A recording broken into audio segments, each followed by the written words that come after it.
স্বাগত নিউজ 24 বেলা 12টার সংবাদে সঙ্গে আছে আমি তাসনিমে জান্নাত অর্থী। দেখছিলেন সংবাদ শিরোনাম, এবারে পুরো খবর। চট্টগ্রাম বিশ্ববিদ্যালয়ের এক ছাত্রীকে যৌন নিপীড়নের ঘটনার 4 মূল হোতাকে গ্রেফতার করেছে র্যাব। রাতভর অভিযান চালিয়ে প্রথমে বিশ্ববিদ্যালয় ছাত্র আজিমকে রাউজান থেকে গ্রেফতার করে তারা। পরে এই ঘটনায় জড়িত আরও 3 জনকে গ্রেফতার করা হয়। র্যাব 7-এর অধিনায়ক মোহাম্মদ ইউসুফ বলেন, আটককৃত 4 জন এই ঘটনার সাথে পুরোপুরি জড়িত। আরও 2 জনকে গ্রেফতারের চেষ্টা চলছে। হেনস্থার ভিডিও ধারণ করা মোবাইলটিও জব্দ করা হয়েছে।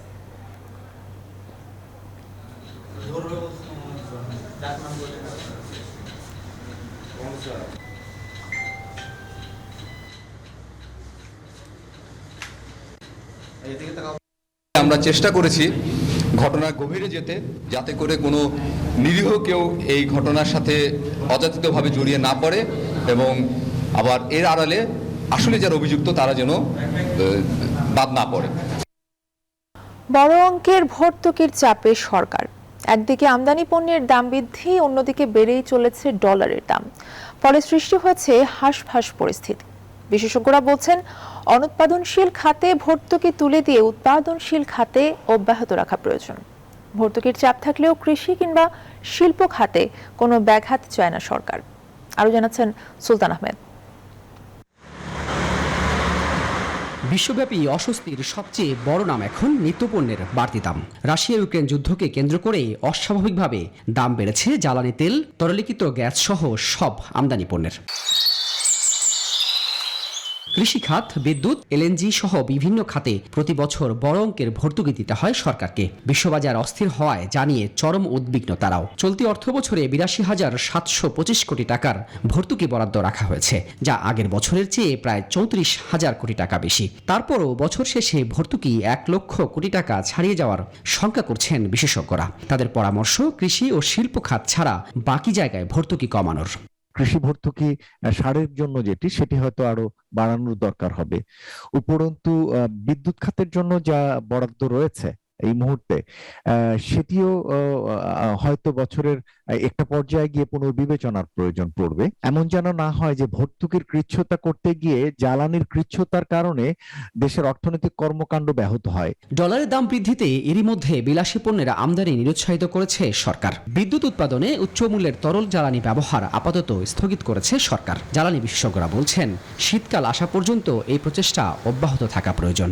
আমাদের যদি শীতকাল শুরু হয়ে যায় নভেম্বরের শুরু থেকে, তাহলে আমরা বলতে পারবো যে তখন থেকে হয়তো 1-2 হাজার মেগাওয়াটের চাহিদা কমে যাবে এবং আর নভেম্বর ডিসেম্বরে গিয়ে তো সেটা প্রায় 5,000, 4,000, 5,000 মেগাওয়াট মতো চাহিদা কমে যাবে। পৃথিবীর সব দেশই চরম অনিশ্চয়তার মূলক একটা ভবিষ্যতের পথে হাঁটছে।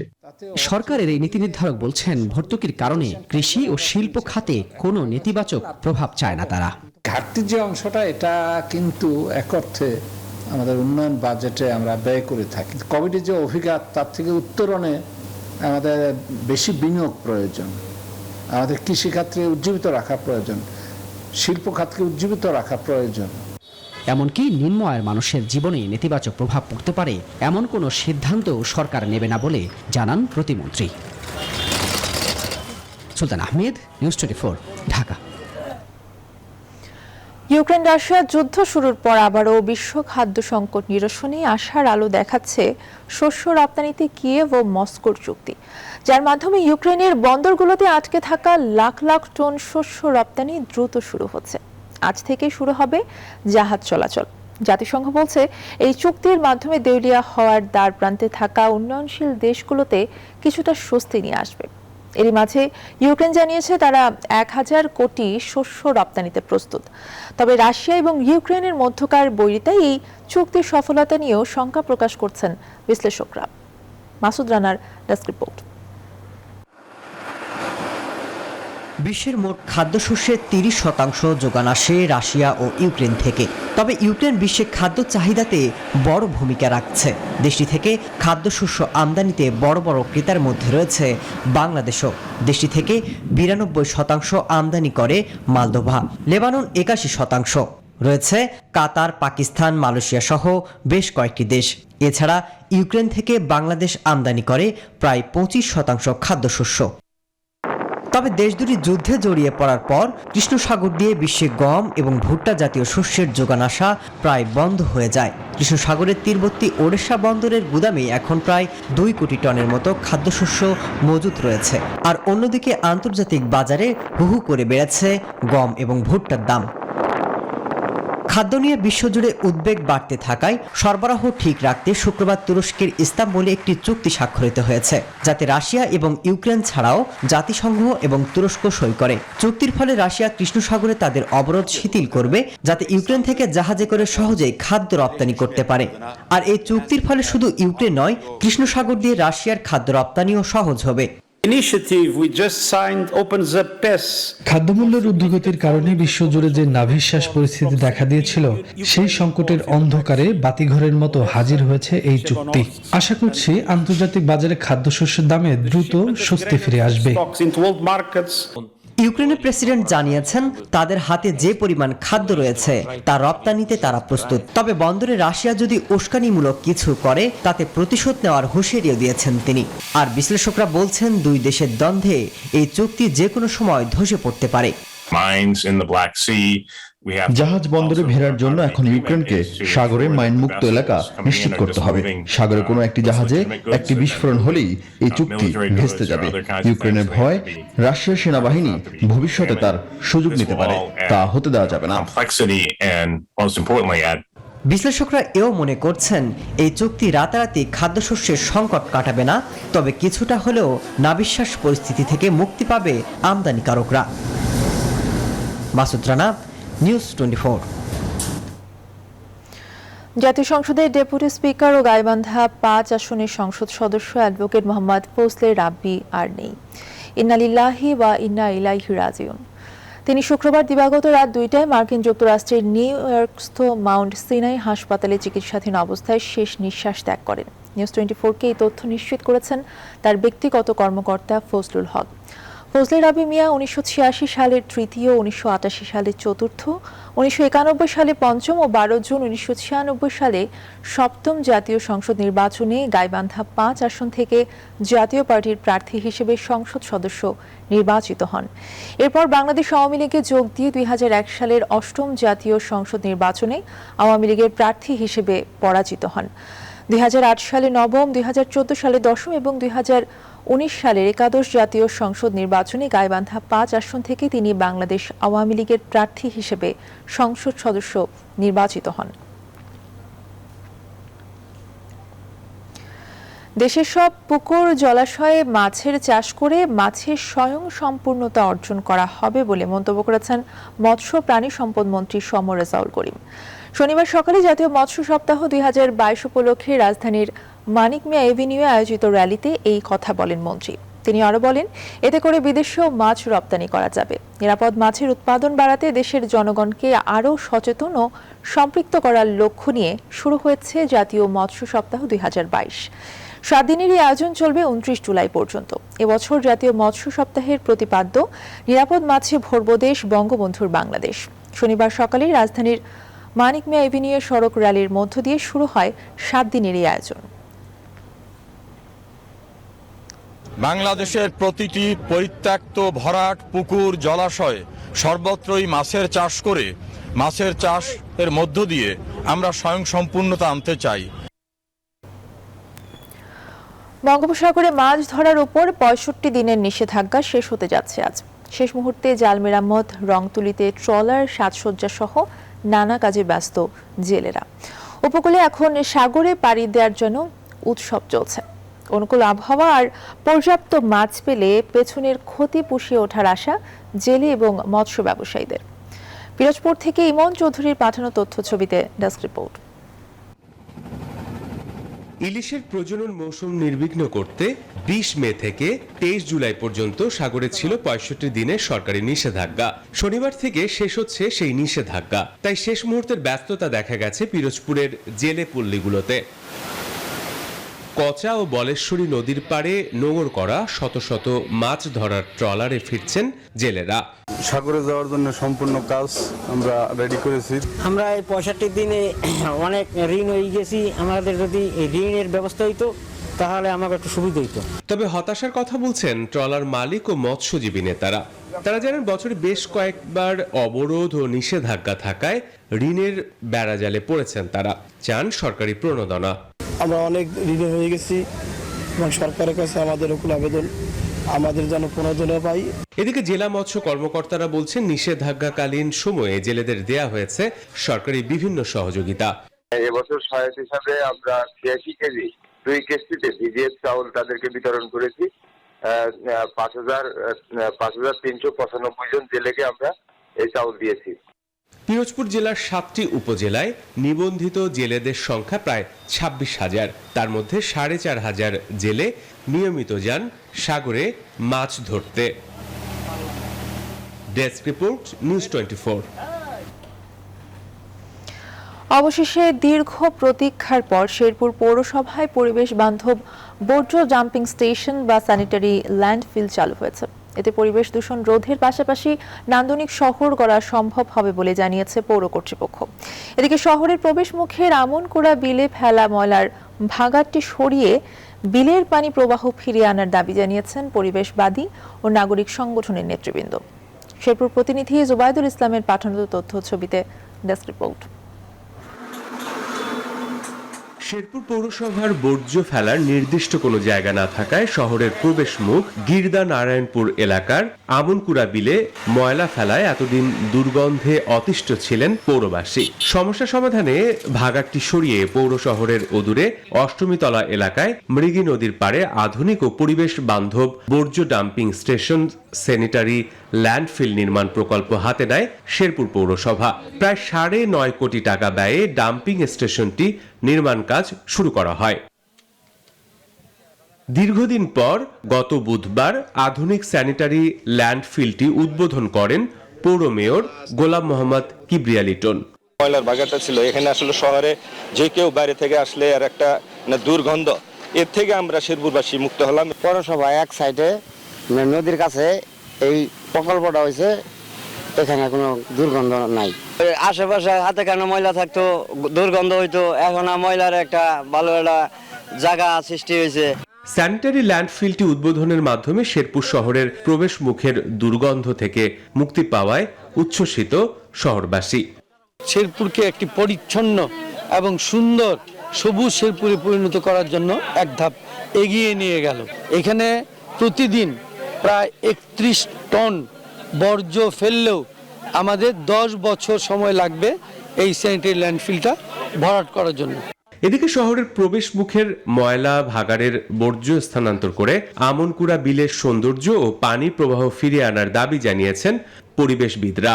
সুষ্ঠু ব্যবস্থাপনার মাধ্যমে যে ল্যান্ডফিলটা স্থাপন করছে, এই জন্য আমরা সাধুবাদ জানাই তাদেরকে। পাশাপাশি এই আমনকুড়া বিলের যে প্রাকৃতিক পরিবেশ, এটা ফিরিয়ে আনার জন্য আমরা বিনীতভাবে অনুরোধ জানাচ্ছি।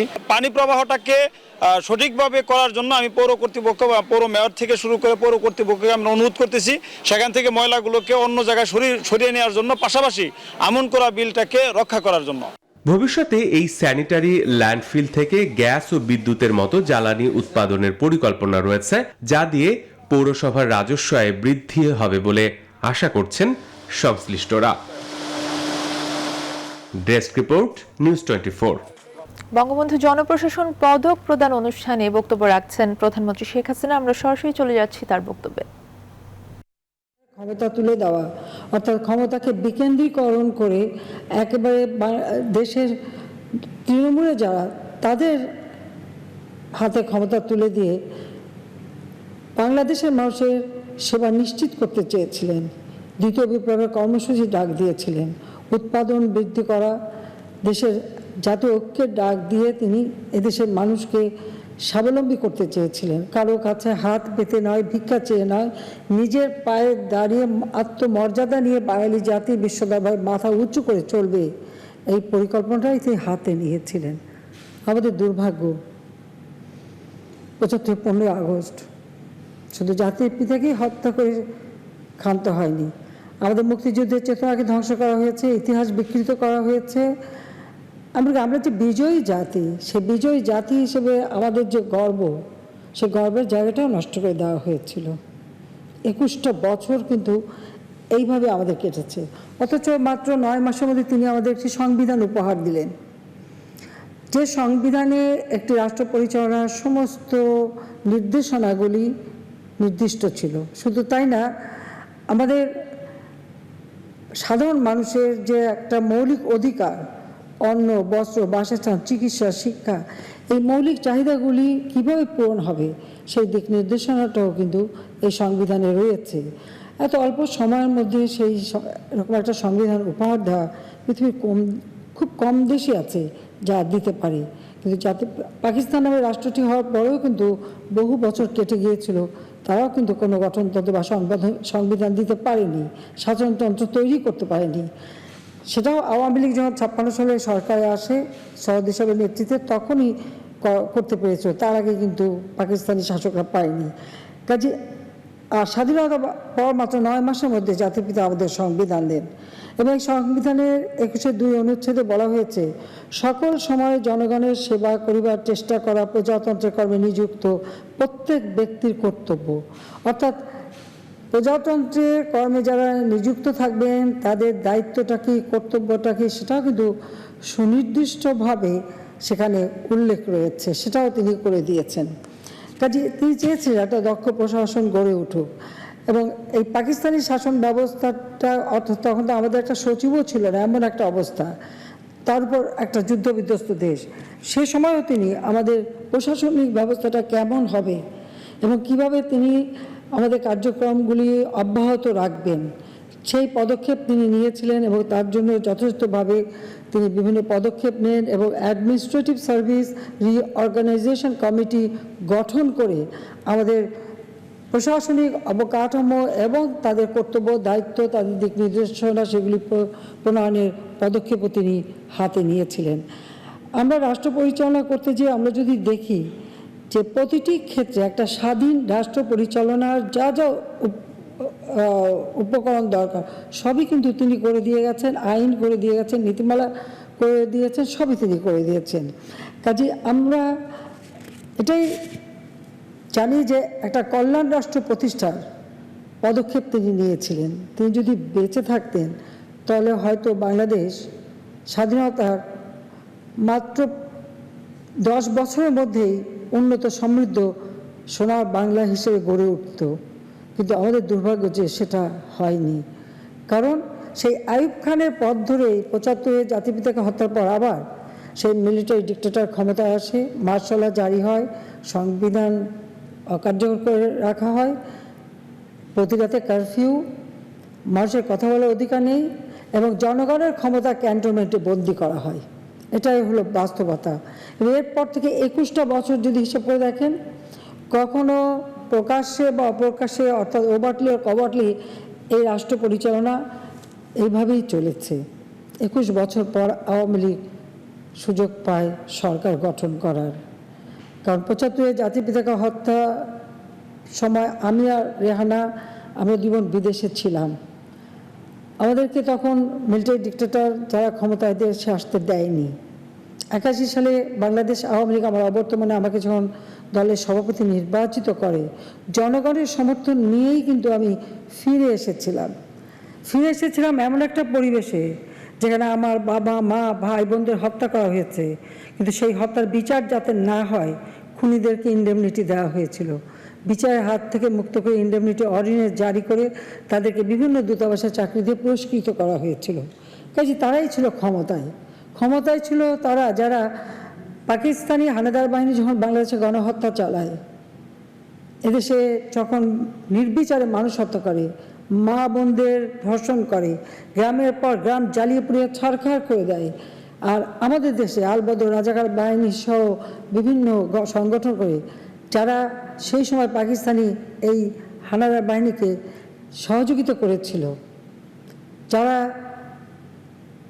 পাকিস্তানি শাসক এবং মিলিটারি ডিক্টেটর এবং সেনাবাহিনীর যে সমস্ত অপরাধ করেছে, হত্যা, খুন, নারী ধর্ষণ থেকে শুরু করে লুটপাট, তাদের দোষর যারা ছিল, যারা গ্রামের পর গ্রাম, মাঠ ঘাট, পথ চিনিয়ে নিয়ে এদেরকে সহযোগিতা করেছিল এই মানবাধিকার লঙ্ঘন করার সমস্ত সহযোগিতা যারা করেছিল, তাদের বিচার, জাতির পিতা সেই যুদ্ধাপরাধীদের বিচার শুরু করেছিলেন।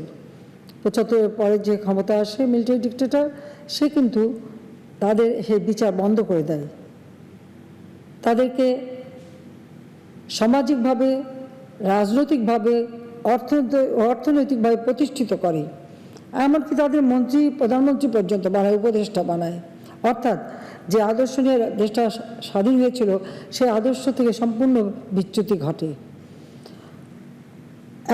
এই পরিবেশের মধ্যে আমি দেশে ফিরে আসি, কারণ আমি কখনো জীবনের মায়াও করিনি, পরোয়া করিনি। আমার একটাই ধারণা ছিল, একটাই চিন্তা ছিল, একটাই লক্ষ্য ছিল, যে আদর্শ নিয়ে বাংলাদেশ স্বাধীন হয়েছে সেটা বাস্তবায়ন করা। বাঙালি জাতি মাথা নিচু করে থাকবে না, বাঙালি জাতি বিশ্ব দরবারে মাথা উঁচু করে চলবে, কারণ আমরা যুদ্ধে বিজয়ী জাতি হিসেবেই আমরা চলব। সেইভাবে বাংলাদেশকে গড়তে হবে। এবং জাতির পিতা যেটা চেয়েছিলেন যে বাংলার মানুষ অন্ন, বস্ত্র, বাসস্থান, চিকিৎসা, শিক্ষা পাবে, উন্নত জীবন পাবে, সে বাংলাদেশের মানুষকে একটা উন্নত জীবন দেওয়া, এই আদর্শ নিয়েই চলা, সেই মহান মুক্তিযুদ্ধের আদর্শকে বাস্তবায়ন করে এ দেশকে এগিয়ে নিয়ে যাওয়া, সেই ব্রত নিয়ে আমি ফিরে আসি। আমি জানি যে ফিরে আসা আমার জন্য খুব কঠিন ছিল। আমার ছোট্ট ছোটো ছেলে মেয়েদেরকে আমি বঞ্চিত করি, তাদেরকে মায়ের স্নেহ থেকে বঞ্চিত করে আমি তাদেরকে আমার বোনের হাতে দিয়ে আমি চলে আসি। এসেছি শুধু এদেশের মানুষের জন্য। আমি সমগ্র বাংলাদেশ ঘুরেছি, বাংলাদেশের মানুষের আর্থিক অবস্থা আমি দেখেছি, তাদের সেই ক্ষুধার্ত, মানে আমি বলবো যে শুধু হাড় আর চামড়া ছাড়া রাজ্যের শরীরে কিছুই ছিল না, তাদের বাসস্থান ছিল না, চিকিৎসা ছিল না, শিক্ষার ব্যবস্থা ছিল না, কিছুই ছিল না। বড় যুদ্ধবিধ্বস্ত দেশগুলোর যতটুকু কাজ জাতিপিতা করে গিয়েছিলেন সেগুলো ধ্বংস করা হয়েছিল। তিনি প্রত্যেকটা মহকুমাকে জেলায় রূপান্তর করেন। প্রতিটি জেলা হিসেবে সেই জেলার উন্নয়নের দায়িত্ব গভর্নর সিস্টেম করে তাদের হাতে দিয়ে যান। অর্থাৎ পুরো সমাজ ব্যবস্থাটাকে পরিবর্তন করা, প্রশাসনিক ব্যবস্থাটাকে গণমুখী করা, এবং নিজেকে জাতির পিতা ঘোষণা দিয়েছিলেন জনগণের সেবক হিসেবে। তো আমাদের দুর্ভাগ্য যে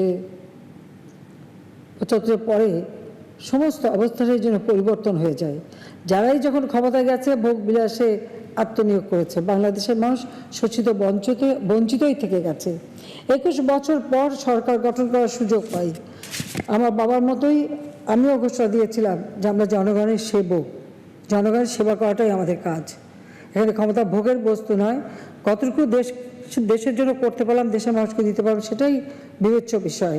সেভাবেই কাজ করার চেষ্টা করেছি আমাদের প্রশাসনিক ব্যবস্থাটা এমনভাবে গড়ে উঠুক যেটা গণমুখী হবে, জনসেবক হবে, জনগণের জন্য কাজ করবে।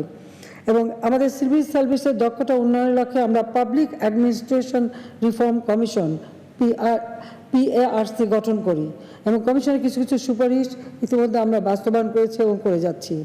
এবং আমরা প্রশাসনিক ব্যবস্থাটাকে নতুনভাবে ঢেলে সাজিয়ে মানুষের দোরগোড়ায় নিয়ে যেতে চাই, যেন প্রত্যেকটা প্রজাতন্ত্রের যারা কর্মচারী, যেন সংবিধানে সুনির্দিষ্ট আছে, তারা যেন যেখানে দায়িত্বে থাকবেন সেই দায়িত্বটা যথাযথভাবে পালন করা।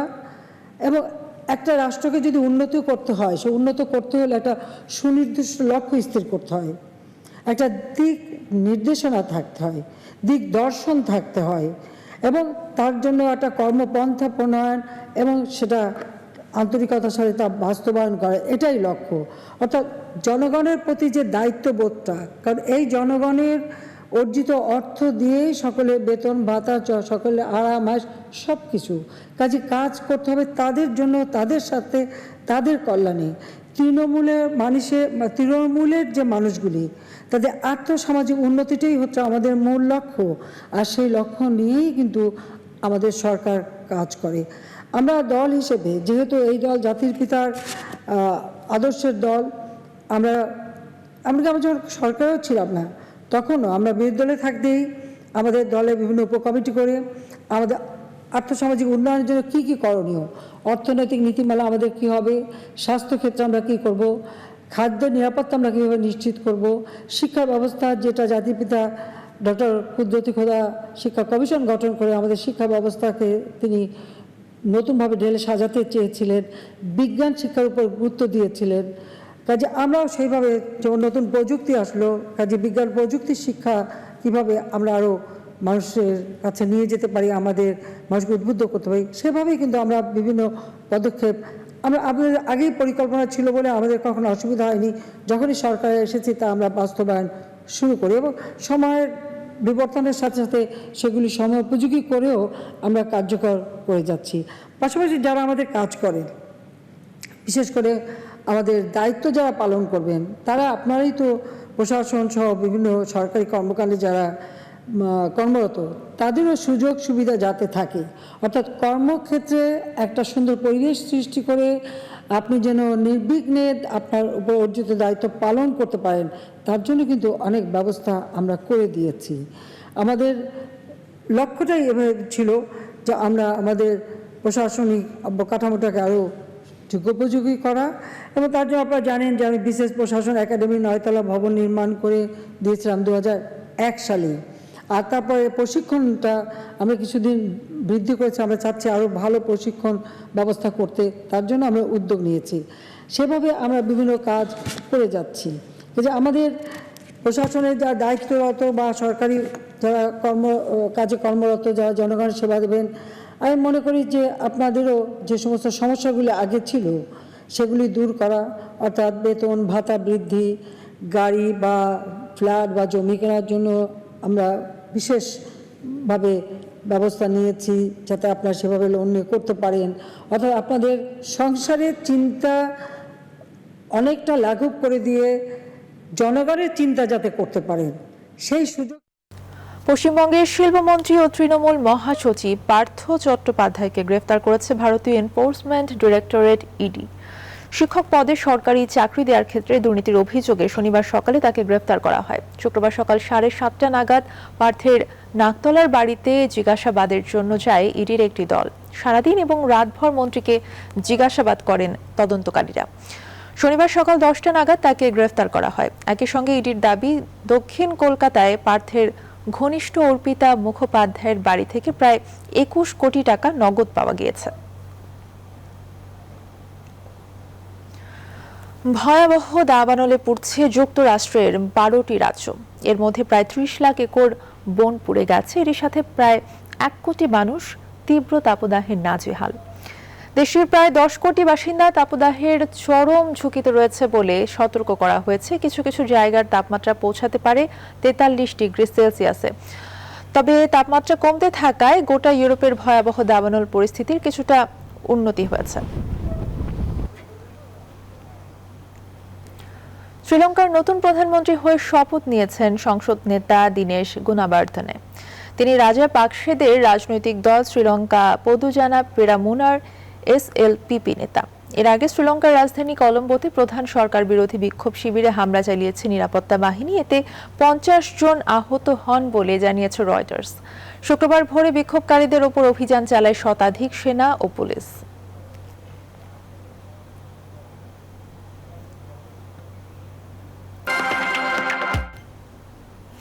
এশিয়ার বাজারে শুক্রবারও ঊর্ধ্বমুখী ছিল জ্বালানি তেলের দাম, আর ভবিষ্যতে এই হার আরও বৃদ্ধি পাবে বলেও আশঙ্কা করা হচ্ছে।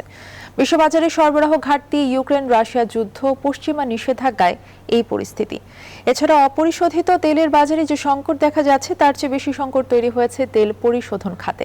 রাশিয়ার রিফাইনারিগুলো আংশিকভাবে কাজ করছে। চীনের রিফাইনারি এখন 70% সক্ষমতায় চালু আছে।